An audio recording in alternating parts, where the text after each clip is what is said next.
Simpang 5 dulunya dikenal sebagai pusat perdagangan yang hidup dan ramah. Toko-toko berjejer rapi, mulai dari penjual kain batik, tukang servis jam, hingga kios emas yang memancarkan kilau di balik etalase kaca. Tapi sejak awal tahun ini, suasana berubah mencekam. Roy, buaya, preman bertubuh tambun dengan tato ular melilit di lehernya, mengambil alih wilayah tersebut bersama gerombolan anak buahnya.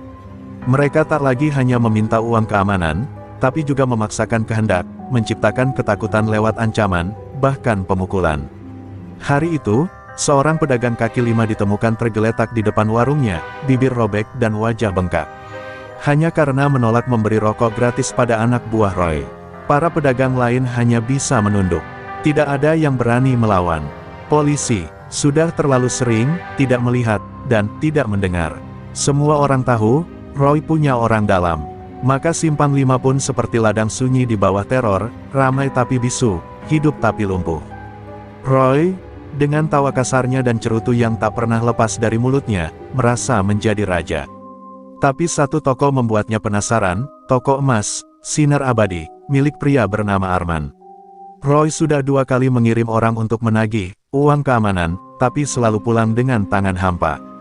"Bos, orangnya tenang banget, nggak takut, tapi juga nggak nantang," kata salah satu anak buahnya. Bagi Roy, itu lebih menyakitkan dari penolakan biasa. Seolah dirinya tak pantas ditakuti. Roy belum pernah melihat wajah Arman secara langsung. Ia hanya tahu nama dan wajah samar dari cerita-cerita. Ada yang bilang Arman itu jagoan tua dari luar kota, ada juga yang bilang dia cuma orang biasa yang kebetulan punya warisan. Tapi yang jelas, keberaniannya menolak setoran adalah sebuah pelecehan bagi harga diri Roy. Dan bagi preman seperti Roy, pelecehan tak bisa dibiarkan hidup terlalu lama. Sore itu, Roy berdiri di seberang jalan sambil menatap toko emas Arman. Jendela-jendela toko berkilau keemasan, memantulkan cahaya senja. Tapi yang membuat Roy mendongakkan alis adalah pria berseragam sederhana yang tengah menyapu depan toko. Arman, badannya tegap, wajahnya tenang, dan gerakannya teratur. Tak ada sedikit pun ketakutan di raut mukanya, seolah ia tak sedang berdiri di tengah wilayah preman. Seorang pedagang sayur yang melihat Roy dari kejauhan segera menarik tirai kiosnya. "Roy lagi ngintai toko emas," bisiknya ke sesama pedagang. Kabar itu menyebar seperti api menyambar jerami. Semua orang tahu, jika Roy turun tangan sendiri, akan ada darah yang tumpah. Tapi sebagian dari mereka mulai diam-diam berharap, mungkin kali ini Roy akan dapat pelajaran. Mata Roy menyipit. Ia mengeluarkan cerutu, menyalakannya dengan korek antik, lalu menghisap dalam-dalam. "Kalau dia mau main keras," gumamnya pelan, "kita lihat siapa yang paling keras." Ia melangkah meninggalkan tempat itu dengan langkah berat dan keyakinan membara. Dalam pikirannya, toko emas itu tak lama lagi akan tunduk seperti yang lain. Tapi Roy belum tahu satu hal, bahwa di balik ketenangan Arman, tersembunyi masa lalu penuh darah dan ring besi. Dan bahwa lelaki yang ia anggap pengecut itu pernah berdiri sebagai juara dalam arena di mana satu gerakan salah bisa berarti kematian. Simpang 5 belum tahu, tapi badai diam-diam sedang menyusun kekuatannya. Toko emas, sinar abadi, berdiri di tengah deretan kios tua, tampak biasa saja bagi orang yang tidak tahu. Tanpa penjaga, tanpa kamera berlebihan, bahkan pintunya masih model kayu jati yang kusam. Tapi yang membedakannya adalah ketenangan yang terpancar dari dalam. Arman, si pemilik toko, selalu membuka tokonya tepat pukul 8 pagi. Ia akan menyapu lantai, menyusun perhiasan ke etalase, lalu duduk di balik meja sambil membaca koran. Tak pernah terlihat gelisah, tak pernah berbicara banyak, tapi mata tajamnya menyapu setiap sudut, seolah bisa membaca niat seseorang hanya dari gerak bahunya. Hari itu, Arman sedang memoles sebuah gelang emas ketika seorang pemuda dengan jaket kulit masuk tergesa. Napasnya masih terengah, matanya menyorotkan kecemasan. "Pak Arman, preman itu." "Roy, dia ngintai toko dari seberang. Saya lihat sendiri," ujarnya setengah berbisik. Arman hanya mengangguk pelan, tanpa menghentikan tangannya memoles gelang. "Terima kasih, Rudy. Kamu pulang dulu. Tutup toko batikmu lebih awal kalau perlu," jawabnya, tenang seperti biasa. Rudy masih berdiri kaku.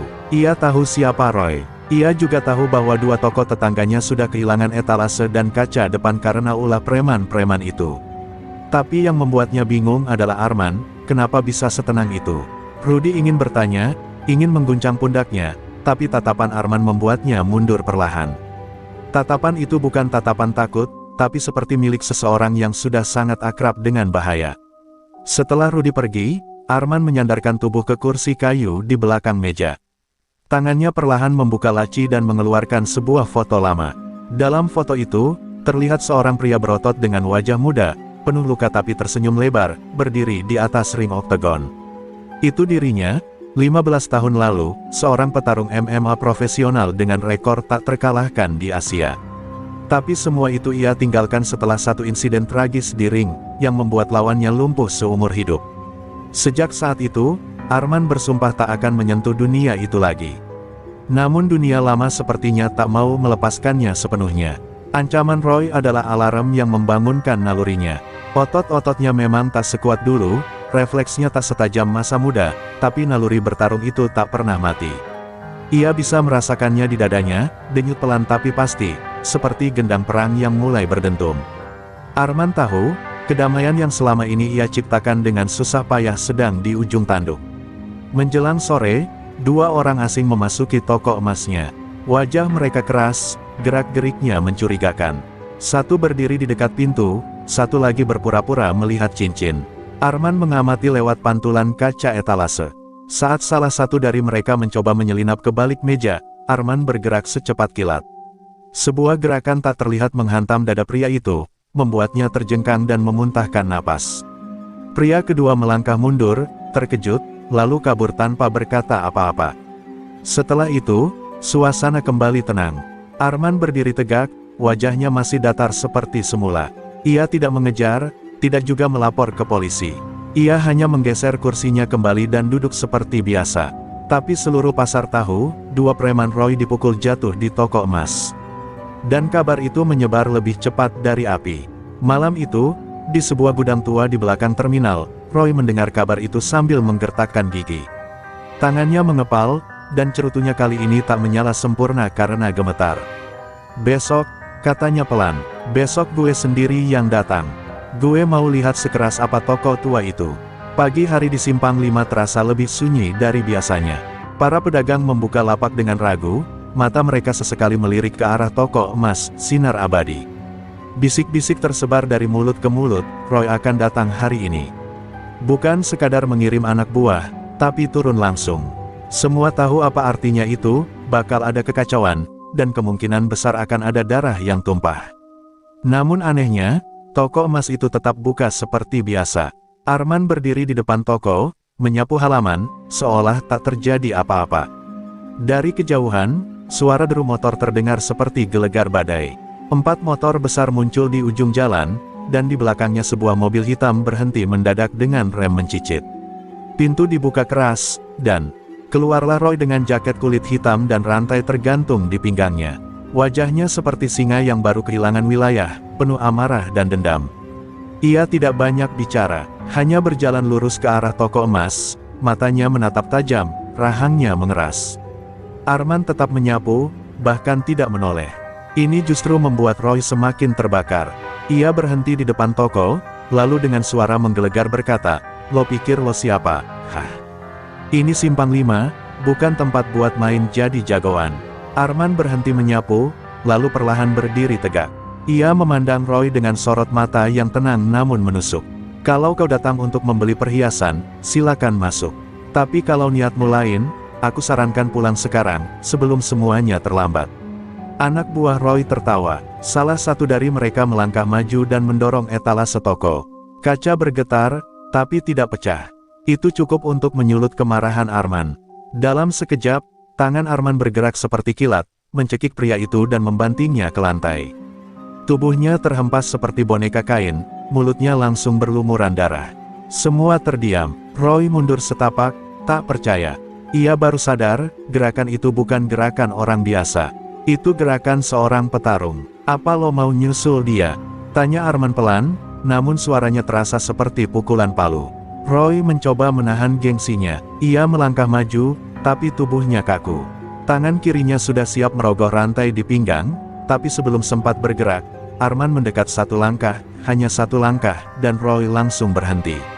Naluri purbanya menyadarkan, jika ia terus maju, nyawanya bisa jadi taruhannya. Warga mulai berkumpul dari kejauhan, mengintip dari balik kios dan kendaraan.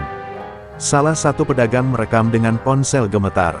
Dalam waktu singkat, video itu menyebar di media sosial, menjadi viral. Judulnya sederhana, Preman Roy diusir pemilik toko emas. Dunia maya langsung riuh. Arman, yang selama ini tidak dikenal siapa-siapa, mendadak jadi sorotan. Tapi bagi Roy, ini bukan sekadar kekalahan, ini penghinaan. Roy pergi dengan wajah merah padam dan gengsi hancur. Tapi ia tidak tinggal diam. Di dalam mobil, ia membanting setir dan berteriak, "Gue nggak peduli dia siapa. Kumpulin semua orang, pasar, terminal, pelabuhan, semua preman. Gue bakal hancurin tuh toko sampai rata sama tanah." Amarahnya tak lagi bisa dikendalikan. Ini sudah bukan soal uang keamanan, tapi soal harga diri yang diinjak-injak di depan umum. Dan di balik toko emas yang kini sepi, Arman duduk diam menatap langit-langit. Ia tahu ini baru awal. Ia tahu, badai yang sesungguhnya belum datang. Tapi ia juga tahu satu hal, ia tidak akan lari. Masa lalunya mungkin kelam, tapi kini, ia siap kembali ke arena, bukan untuk kejayaan, tapi untuk menjaga ketenangan yang sudah terlalu lama ia perjuangkan. Malam turun perlahan di atas Simpang 5, membawa angin dingin dan bayangan panjang yang merayap di sela-sela bangunan tua. Di dalam toko emasnya yang kini tertutup rapat, Arman duduk sendiri dalam gelap, hanya ditemani cahaya temaram dari lampu minyak tua. Tangannya menggenggam sebuah kaset mini DV yang sudah usang, satu-satunya rekaman dari pertarungan terakhirnya, pertarungan yang mengubah hidupnya selamanya. Dengan gerakan pelan, ia memasukkannya ke pemutar dan menatap layar kecil yang mulai menampilkan gambar-gambar ring MMA yang brutal. Tahun 2010, Tokyo. Arman dikenal sebagai The Silent Storm, petarung yang nyaris tak pernah bicara, tapi setiap gerakannya di atas ring seperti badai yang menghancurkan. Ia tak terkalahkan, tapi malam itu, lawannya adalah Ryota Fujimoto, petarung Jepang yang juga sahabatnya di luar ring. Mereka berdua tertawa di ruang ganti, bersalaman hangat, tak pernah menyangka bahwa salah satu dari mereka akan keluar dari arena dengan hidup yang tak akan pernah. Sama lagi, pertarungan berjalan sengit, tubuh mereka saling menghantam, darah bercucuran, namun keduanya masih berdiri. Sampai akhirnya, dalam satu momen insting dan refleks, Arman melakukan teknik kuncian leher yang terlalu dalam. Ia tak menyadari Ryota sudah kehilangan kesadaran, dan saat wasit terlambat memisahkan mereka, sudah terlalu parah, Ryota lumpuh dari leher ke bawah. Tangisan istri dan anak Ryota di tepi ring menghantui Arman setiap malam sejak saat itu. Arman mematikan video, wajahnya tertunduk. Sejak tragedi itu, ia menghilang dari dunia bela diri. Ia pergi ke Indonesia, ke kota kecil yang tak dikenal siapapun, lalu membuka toko emas dari sisa tabungannya. Ia ingin hidup sederhana, menebus dosa dengan kebaikan kecil sehari-hari. Tidak ada lagi ring, tidak ada lagi darah. Hanya kedamaian dan ketenangan. Namun sekarang, dunia itu datang lagi mengetuk pintu. Dan ia tak bisa terus bersembunyi. Di luar sana, Roy sedang sibuk membentuk aliansi preman. Di sebuah gudang tua dekat pelabuhan, ia memimpin rapat yang dipenuhi pria-pria bertato dan bersenjata tajam. "Gue nggak peduli dia mantan siapa. Kita bukan lawan satu. Kita serbu rame-rame, robohin toko itu, hancurin harga dirinya," teriak Roy, dibalas sorak-sorai. Ia merasa dirinya sudah kalah telak, dan satu-satunya cara untuk menang adalah dengan mengerahkan kekuatan brutal secara massal. Sementara itu, para pedagang kecil di Simpang 5 mulai berbicara satu sama lain, pelan-pelan tapi semakin sering. Mereka mulai menyadari, kalau Arman bisa melawan dan tetap berdiri, mungkin sudah waktunya mereka berhenti diam. Beberapa di antara mereka datang diam-diam ke toko Arman, menawarkan bantuan. Tapi Arman hanya menggeleng. "Belum saatnya," katanya singkat. Matanya menatap jauh keluar jendela, seolah sedang menakar kekuatan badai yang akan datang. Malam makin larut, dan Arman berdiri di depan kaca etalase yang kosong. Ia menatap bayangannya sendiri, namun yang dilihatnya bukan pria tua pemilik toko emas. Yang ia lihat adalah petarung berdarah dingin yang pernah berdiri di atas ring, menatap lawan dengan mata yang sama. Nafasnya bergetar pelan, tapi mantap. Ia tahu, ia tak bisa lari lagi. Ini bukan soal dirinya, ini soal menjaga orang-orang yang selama ini percaya bahwa diam adalah bentuk perlindungan. Ketika dini hari tiba dan kota mulai tertidur, Arman membuka lemari besi di ruang belakang. Di dalamnya, tersimpan sepasang sarung tangan tua, pakaian bela diri hitam yang sudah memudar warnanya, dan sabuk MMA berlapis emas yang dulu ia buang, tapi tak sanggup dibakar. Ia mengambil sarung tangan itu, meraba jahitannya, lalu menarik napas panjang. Kalau kau mau menguji monster lamaku, Roy, maka kau akan bertemu dengannya segera. Fajar menyingsing dengan langit berwarna kelabu, seolah menyadari bahwa hari ini bukan hari biasa. Suasana simpang 5 lengang, lebih lengang dari biasanya. Banyak kios tidak buka, para pedagang memilih berdiam di rumah, menunggu dengan cemas kabar yang mereka takutkan, bahwa pagi ini, Roy dan gerombolannya akan menyerbu. Mereka tak ingin terjebak di tengah kekacauan, tapi hati mereka juga resah karena tahu seorang pria tua di toko emas akan berdiri sendiri menghadapi gelombang ancaman. Dan seperti naskah yang telah ditulis, tepat pukul 8 pagi, deru puluhan motor dan mobil bak terbuka mengguncang jalanan pasar. Roy memimpin di depan, wajahnya keras, tak ada sisa humor sedikitpun. Di belakangnya, sekitar 30 orang preman dari berbagai penjuru kota membawa senjata tajam, tongkat, dan bahkan beberapa botol molotov. Mereka berteriak-teriak, menghancurkan pot-pot bunga dan merobek spanduk-spanduk toko. Kekacauan resmi dimulai. Warga yang bersembunyi dari balik jendela atau merekam dari lantai atas ruko-ruko mulai panik.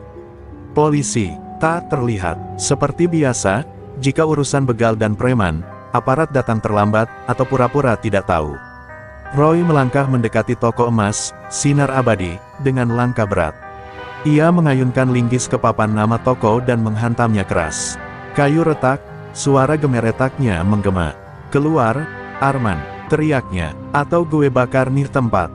Dan akhirnya, pintu toko dibuka perlahan. Dari balik kabut debu dan cahaya pagi, Arman muncul, mengenakan jaket kulit tua dan sarung tangan hitam yang tampak usang tapi masih kokoh. Tatapannya kosong, tenang, dan dingin.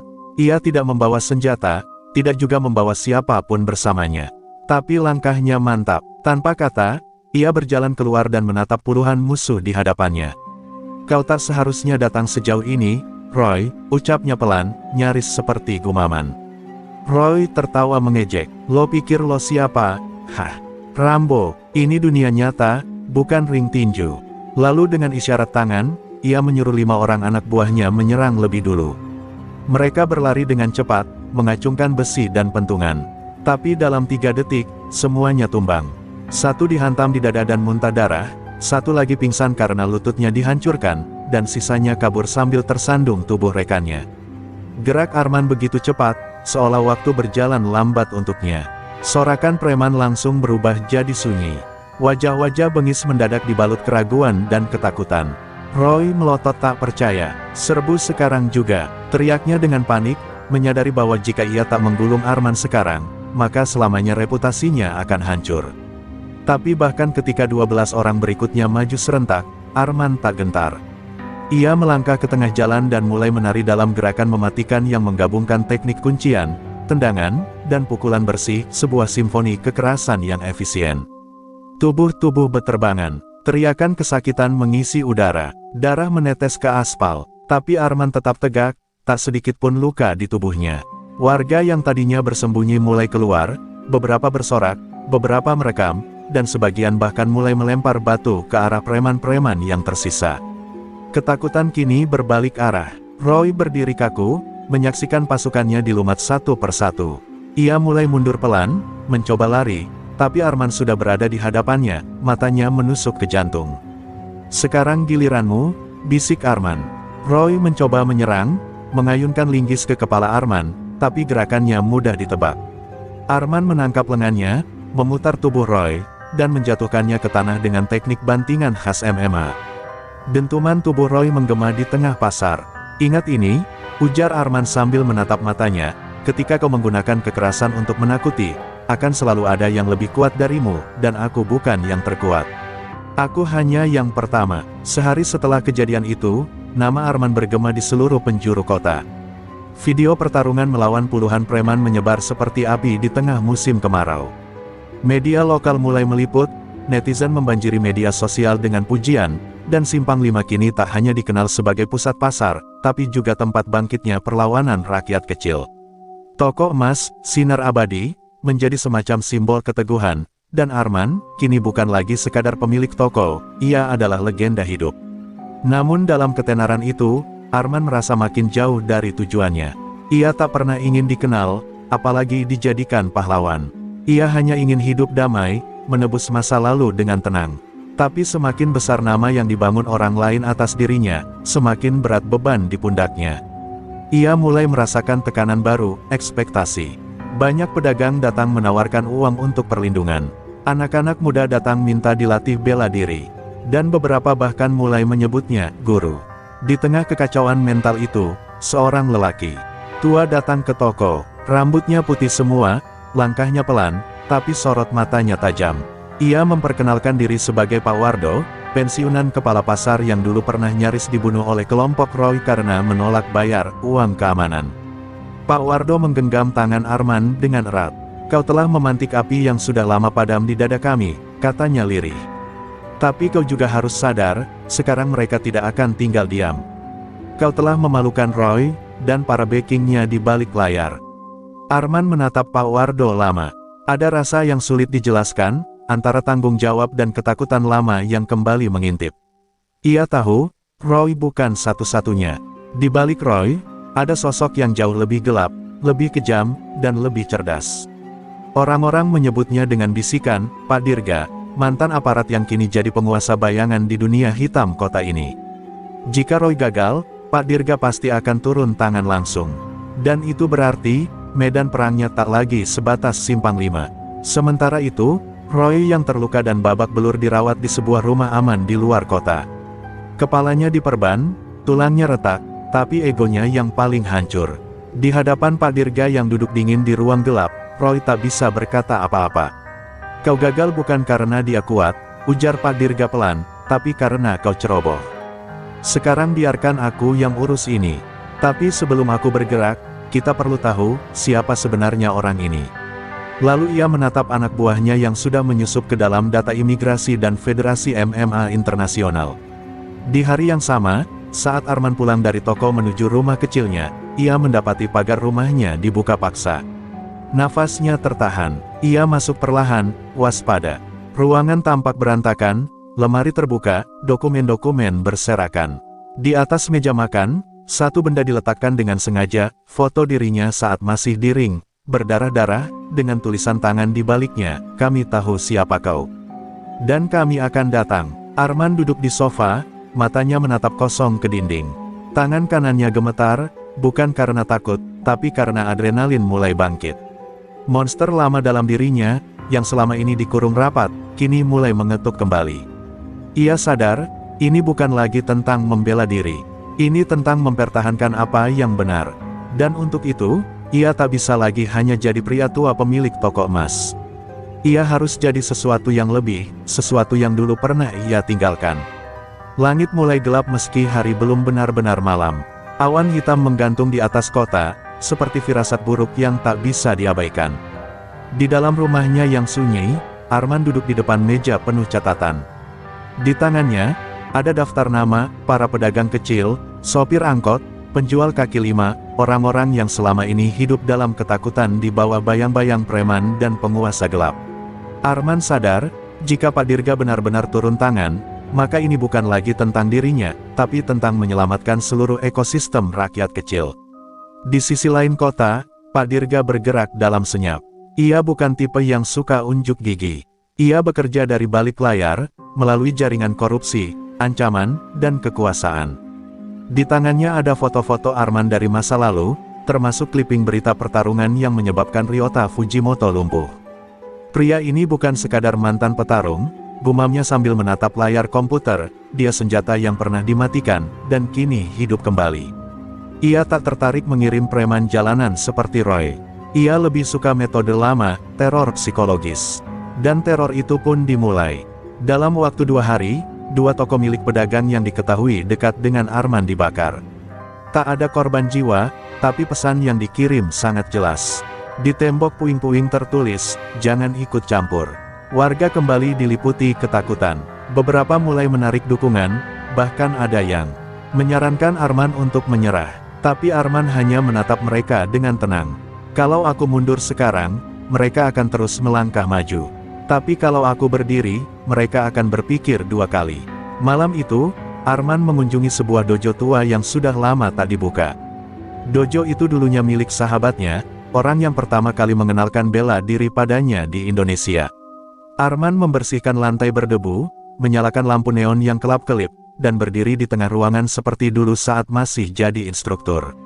Perlahan, satu persatu pemuda datang, anak-anak pasar, tukang parkir, bahkan beberapa pengemudi ojek. Mereka tidak pandai bertarung, tapi mereka punya semangat. Kita tidak akan melawan dengan kekerasan, ujar Arman, kita akan melawan dengan keberanian dan strategi. Kita akan rebut kembali rasa aman di kota ini. Ia mulai melatih mereka, bukan untuk berkelahi, tapi untuk bertahan, menghindar, dan melindungi. Dalam hitungan hari, dojo itu menjadi pusat latihan dan juga tempat perlindungan. Sebuah gerakan baru lahir dari bawah tanah, gerakan yang tak bersenjata tapi punya satu senjata utama, tekad rakyat. Di balik layar, Pak Dirga mulai gerah. Semua rencananya tidak berjalan semulus biasanya. Terlalu banyak mata yang sekarang mengawasi. Bahkan beberapa media nasional mulai melirik kejadian di kota itu. Ia tahu, jika tak segera bertindak, citranya sebagai penguasa bayangan akan luntur. Maka ia mengirim satu pesan terakhir, personal. Seorang anak kecil, keponakan Arman, diculik sepulang sekolah. Di dinding kamar anak itu tertulis dengan darah ayam, kau mulai perang. Kami akan akhiri dengan nyawa.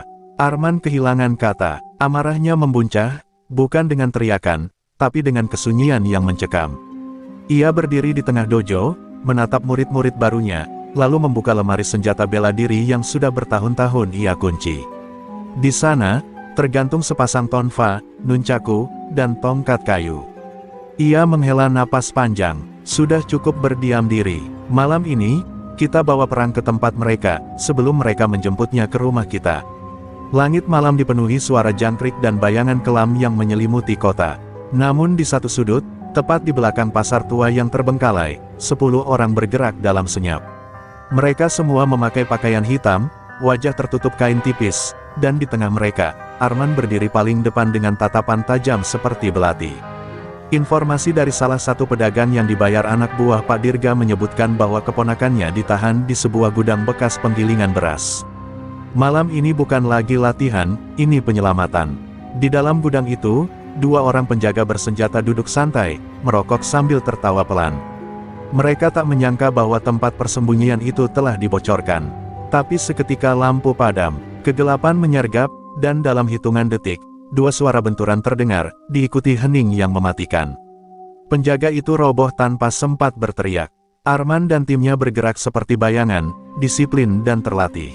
Tidak ada suara tembakan, tidak ada kekacauan, hanya kehampaan sebelum badai. Di lantai 2 gudang, Arman menemukan keponakannya terikat di sudut ruangan. Wajah bocah itu pucat, matanya sembab. Arman menghampiri, melepas ikatan dengan tangan gemetar, lalu memeluknya erat. Maafkan Om, nak, bisiknya.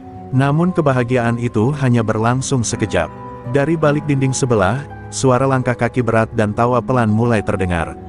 Akhirnya kau datang juga, suara itu berat, dalam, dan penuh ejekan. Pak Dirga muncul, diiringi 5 lelaki besar dengan senjata api di tangan. Situasi menegang. Arman segera menyuruh 2 orang anak muda untuk membawa keponakannya kabur lewat atap. Bawa dia ke rumah sakit. Jangan menoleh ke belakang, perintahnya. Lalu ia berdiri perlahan, menghadapi Pak Dirga dan 5 orang bersenjata, hanya dengan sepasang tonfa di tangannya. Sudah kubilang, jangan ganggu yang tak bersalah, ucapnya dengan dingin. Dirga tertawa. Kau pikir kau pahlawan? Ini bukan film aksi, Arman. Ini dunia nyata, dan di dunia nyata, peluru lebih cepat dari tinjumu. Namun sebelum pelatuk ditarik, sebuah suara ledakan kecil mengagetkan semua orang. Asap tebal masuk dari jendela, membuat pandangan kacau. Arman bergerak cepat, seperti hantu di tengah kabut. Dalam kekacauan itu, satu persatu anak buah Dirga dilumpuhkan, senjata mereka ditendang menjauh, dan akhirnya hanya tinggal Dirga yang tersisa. Ketika kabut menghilang, Arman berdiri di depannya, Tonfa berlumur darah ringan, napasnya teratur. Ini bukan tentang cepat atau lambat, tapi siapa yang siap mati demi yang ia lindungi. Pak Dirga mencoba melawan, tapi tubuh tuanya tak setangguh dulu. Arman menghantamkan Tonfa ke bahunya, melumpuhkan senjata, lalu menyeretnya keluar. Di luar, puluhan warga sudah berkumpul. Mereka datang karena kabar penyelamatan tersebar cepat lewat jaringan pasar. Sorotan kamera warga menyala, menangkap gambar Pak Dirga yang terkapar dan tak berdaya. "Bukan aku yang akan menghukummu," ucap Arman, "tapi rakyat yang sudah kau injak-injak selama ini." Malam itu menjadi malam bersejarah. Pak Dirga diserahkan ke polisi dengan bukti lengkap dan kesaksian warga. Keponakan Arman selamat, dan rasa takut perlahan tergantikan harapan. Namun Arman tahu, ini belum akhir. Masih banyak luka di kota ini yang harus disembuhkan. Tapi untuk pertama kalinya dalam waktu lama, ia bisa melihat ke langit dan merasa damai, walau hanya sejenak. Pagi menjelang dengan sinar matahari yang lebih hangat dari biasanya. Kota yang sebelumnya sunyi karena teror kini bergemuruh dengan semangat baru. Berita penangkapan Pak Dirga menyebar ke seluruh penjuru, dari media lokal hingga nasional. Arman, meski menolak diwawancarai, wajahnya tersebar di televisi, dijuluki penegak keadilan Simpang 5. Tapi ketenaran itu justru membuatnya semakin gelisah. Ia tahu, dalam dunia bawah, ketika satu raja tumbang, akan ada banyak yang berebut naik tahta. Di sebuah ruangan gelap yang tak jauh dari pelabuhan, 3 pria berbadan kekar tengah berkumpul. Mereka adalah mantan tangan kanan Pak Dirga yang berhasil lolos dari penangkapan. Mereka membicarakan satu hal, balas dendam. "Kita tidak bisa biarkan preman pensiunan MMA itu jadi pahlawan. Kota ini milik kita," ujar salah satu dari mereka dengan nada geram. Mereka mulai menyusun rencana untuk mengambil alih kembali kota, bukan dengan teror seperti sebelumnya, tapi dengan cara licik, menyusup ke dalam sistem dan merusak dari dalam. Sementara itu, Arman kembali ke kesehariannya. Ia membuka toko emas seperti biasa, menyapa pelanggan, dan pura-pura tak mengenal semua hiruk-pikuk yang terjadi.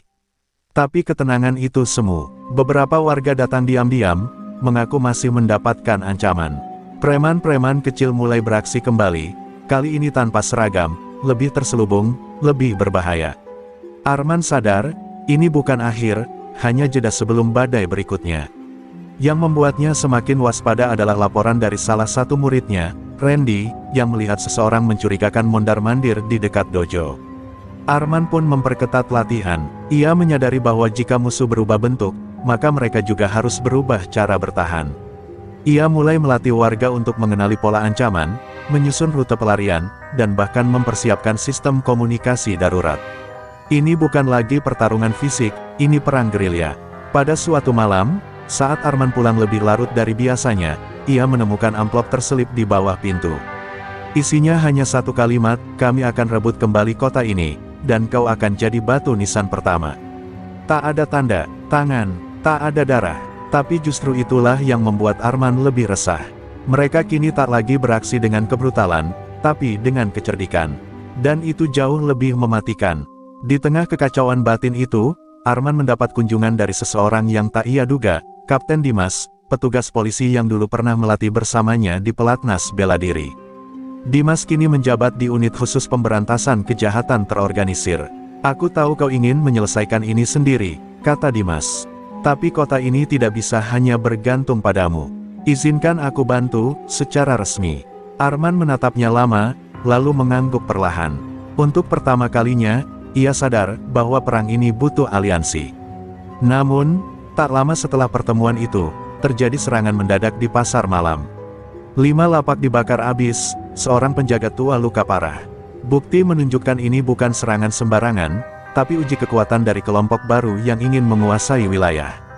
Serangan itu menjadi deklarasi, pertempuran belum usai. Arman menatap kobaran api dari kejauhan, matanya tak berkedip. Ia tahu, untuk menjaga kota ini tetap berdiri, ia harus rela berdiri paling depan sekali lagi, meski nyawanya jadi taruhannya. Malam itu langit tampak lebih kelam dari biasanya. Gerimis turun perlahan, menambah suasana mencekam yang menyelimuti Simpang 5. Arman berdiri di atap dojo, menatap jauh ke arah pasar yang masih dipenuhi asap sisa pembakaran. Wajahnya kaku, dingin, tak menunjukkan ketakutan sedikitpun. Di sampingnya berdiri Kapten Dimas, mengenakan rompi anti peluru dan memegang radio komunikasi. Mereka sudah bersiap. 3 titik utama, pasar, pelabuhan, dan gudang lama, lapor Dimas. Arman mengangguk. Malam ini kita kembalikan kota ini, atau kita mati bersamanya. Serangan dimulai tepat pukul 11 malam. 3 kelompok berbeda, masing-masing dipimpin oleh orang kepercayaan Arman, menyerbu markas preman yang tersembunyi di balik kegiatan logistik gelap. Tak ada lagi latihan, ini perang nyata, batu dan kayu melawan peluru dan pisau. Tapi mereka bukan warga biasa, mereka rakyat yang marah, yang lelah ditindas. Setiap langkah mereka dituntun oleh keberanian yang lahir dari penderitaan panjang. Dojo Arman telah melahirkan bukan hanya petarung, tapi penjaga keadilan. Sementara pertempuran menyebar di berbagai sudut kota, Arman dan Dimas menyusup ke markas utama kelompok bayangan di gedung bekas pabrik tekstil. Di sana, ketiga pemimpin baru, Ardi, Vano, dan Gibran, sudah menunggu. Mereka membawa senjata otomatis dan belasan anak buah. Namun mereka tak menyangka Arman akan datang langsung, tanpa helm pelindung, hanya membawa sepasang tonfa dan keheningan yang mengintimidasi. "Kalian bukan raja," ucap Arman lantang, "kalian hanya bayangan dari kebusukan yang sudah tumbang." Pertempuran sengit tak terhindarkan. Suara tembakan menggema, peluru menembus dinding beton, namun Arman bergerak seperti angin. Ia menumbangkan satu demi satu lawan dengan presisi mengerikan, tubuhnya seperti mesin yang tak bisa dihentikan. Dimas menutup belakang, melindungi dengan tembakan terarah. Dalam hitungan menit, setengah dari anak buah mereka tumbang. Tapi Ardi dan 2 kawannya masih berdiri, siap menghabisi Arman dalam satu perlawanan terakhir. Gibran, yang paling brutal, menyerang dengan pisau besar, namun Arman menangkis dan menghantam ulu hatinya dengan tonfa, membuatnya roboh. Vano mencoba melarikan diri tapi dihentikan Dimas. Ardi, sang pemimpin, maju sendiri melawan Arman. Ia mengenakan sarung tangan besi, dan ternyata dulunya petarung jalanan terkenal. Duel pun berlangsung sengit, tonfa lawan besi, strategi lawan kekejaman. Namun di ujung duel, Arman berhasil menjatuhkan Ardi dengan pukulan bersih di rahang, membuatnya ambruk dan tak sadarkan diri. Saat suara tembakan reda dan langit mulai cerah, oleh sinar subuh, seluruh kota perlahan kembali tenang. Polisi menyisir wilayah, menangkap para preman yang tersisa. Warga berdiri di pinggir jalan, menatap Arman dengan campuran kagum dan haru. Mereka tahu, pria di hadapan mereka bukan sekadar pemilik toko emas, tapi simbol bahwa keadilan bisa menang, meski harus berdarah. Arman hanya mengangguk pelan, tak butuh tepuk tangan. Hanya satu hal yang ia inginkan, kedamaian. Beberapa hari kemudian, di halaman dojo yang kini menjadi pusat kegiatan sosial, Arman mengajar kembali. Bukan teknik bertarung, tapi filosofi keberanian dan pertahanan diri. Kota mulai berbenah, dan orang-orang yang dulunya takut kini berjalan tegak. Kapten Dimas menawarkan Arman posisi sebagai penasihat keamanan kota, tapi Arman menolak dengan senyum. "Tugasku sudah selesai. Sekarang waktunya mereka belajar menjaga diri, tanpa harus menunggu pahlawan." Dan begitulah cerita tentang seorang pemilik toko emas yang dulu hanya ingin hidup tenang, tapi tak bisa membiarkan kotanya hancur. Ia berdiri, melawan, dan menjadi cahaya di tengah kegelapan. Simpang 5 tak lagi sama, karena satu orang memilih untuk tidak diam. 3 tahun telah berlalu sejak malam berdarah di Simpang 5. Kota itu kini berubah wajah. Pasar kembali ramai, anak-anak berlari tanpa rasa takut, dan warga tak lagi menyembunyikan dagangannya dari preman.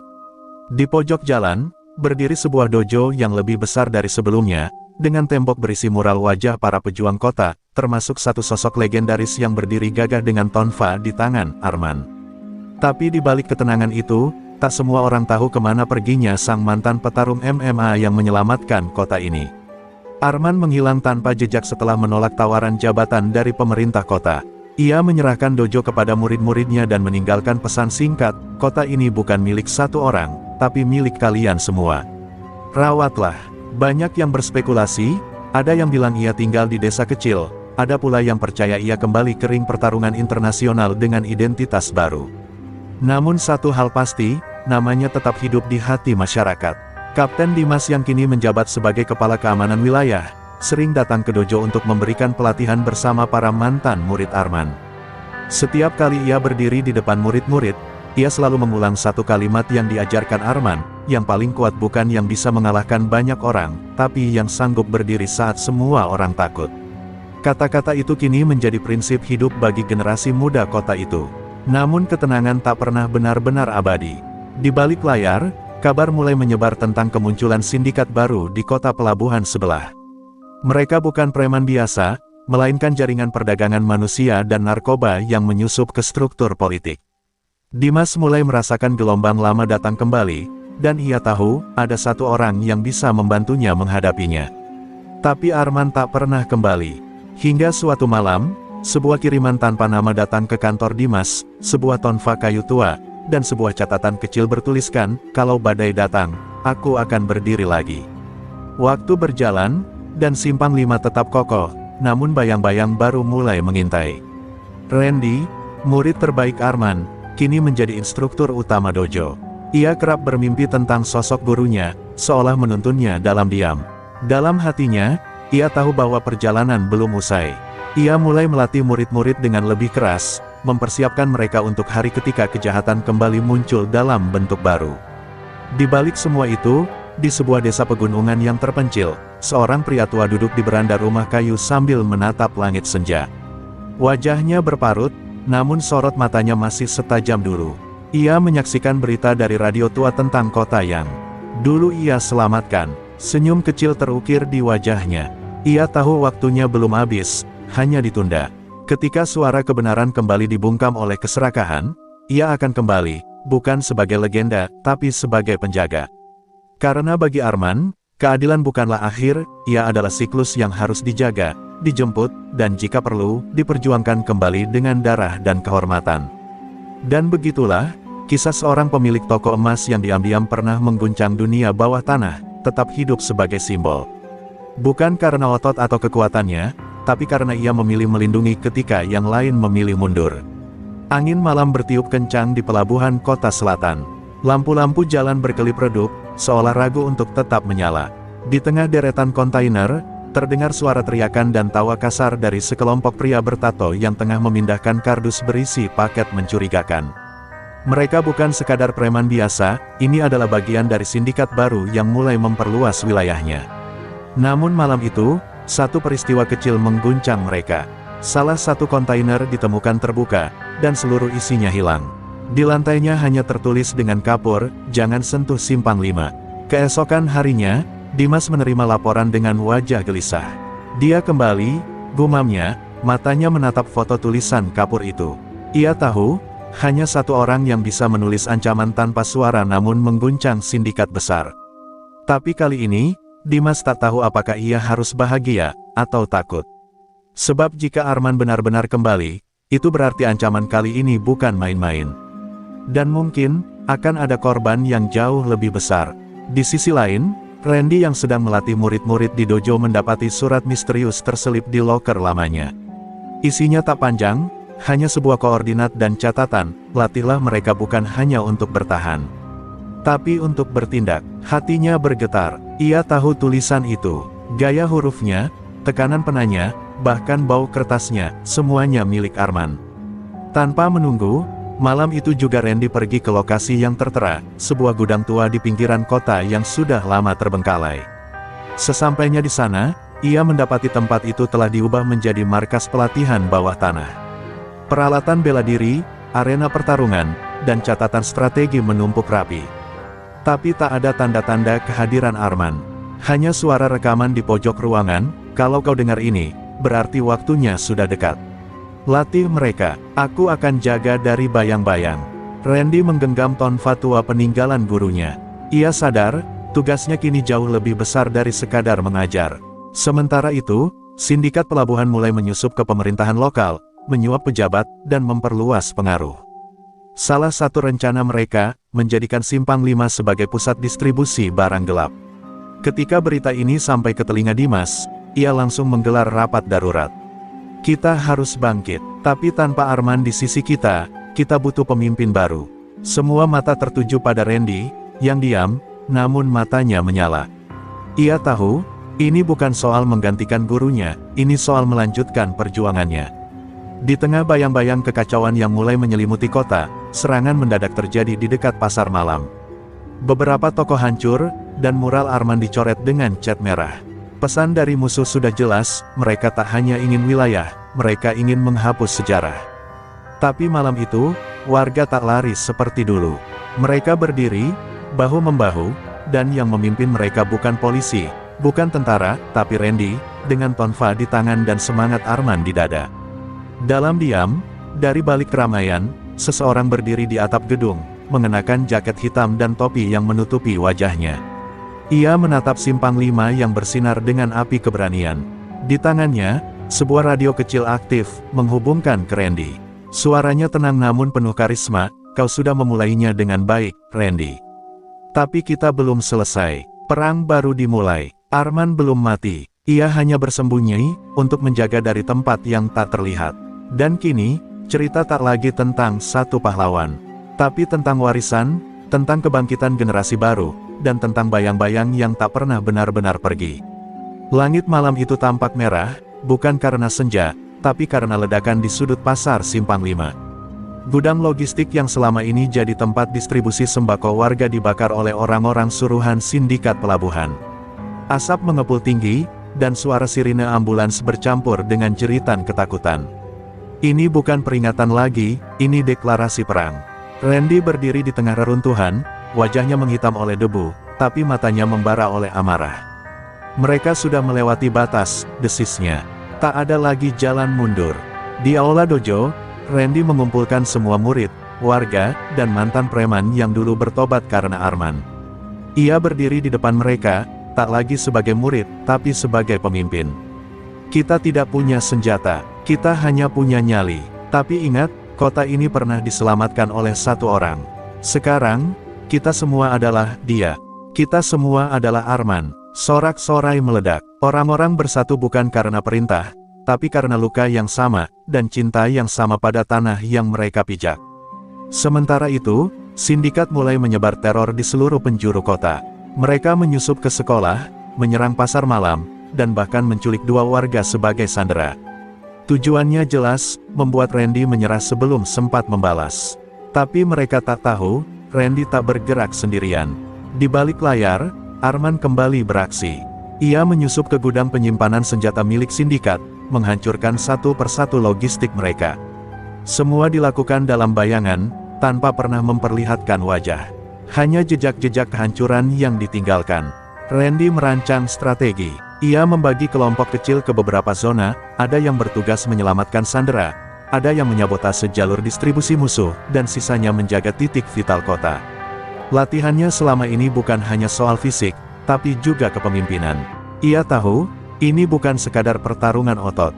Ini perang akal. Ia bahkan membangun komunikasi dengan Dimas, yang kini kembali aktif secara diam-diam, membocorkan informasi internal dari kepolisian yang sudah separuhnya dibeli sindikat. Pertempuran besar pecah di pelataran stasiun tua. Sindikat datang dengan truk dan senjata tumpul, tapi warga Simpang 5 menyambut dengan barikade dan semangat membara. Batu melawan baja, tetapi keberanian membakar logika. Randy bertarung di garis depan, wajahnya penuh luka, namun langkahnya tak gentar.